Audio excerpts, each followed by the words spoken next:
I resisted all the way, a new thing for me, and a circumstance which greatly strengthened the bad opinion Bessie and Miss Abbott were disposed to entertain of me.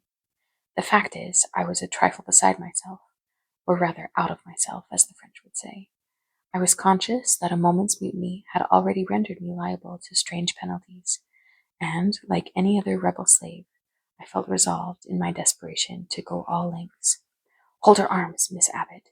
She's like a mad cat." For shame!" cried the lady's maid. "What shocking conduct, Miss Eyre! Just drag a young gentleman, your benefactress's son, your young master?" "Master! How is he my master? Am I a servant?" "No, you are less than a servant, for you do nothing for your keep.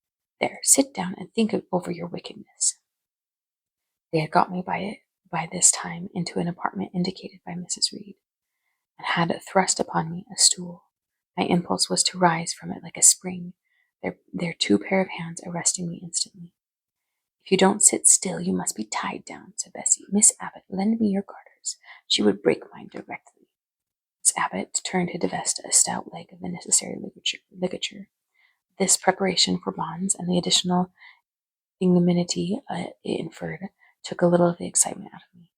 "Don't take them off," I cried. I will not stir."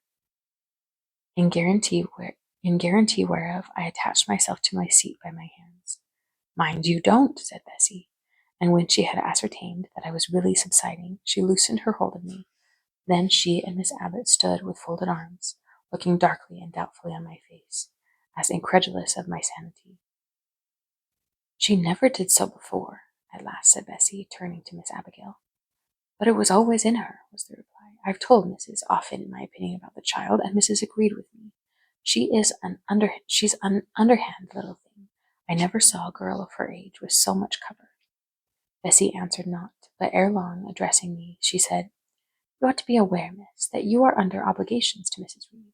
She keeps you. If she were to turn you off, you would have to go to the poorhouse." I had nothing to say to these words.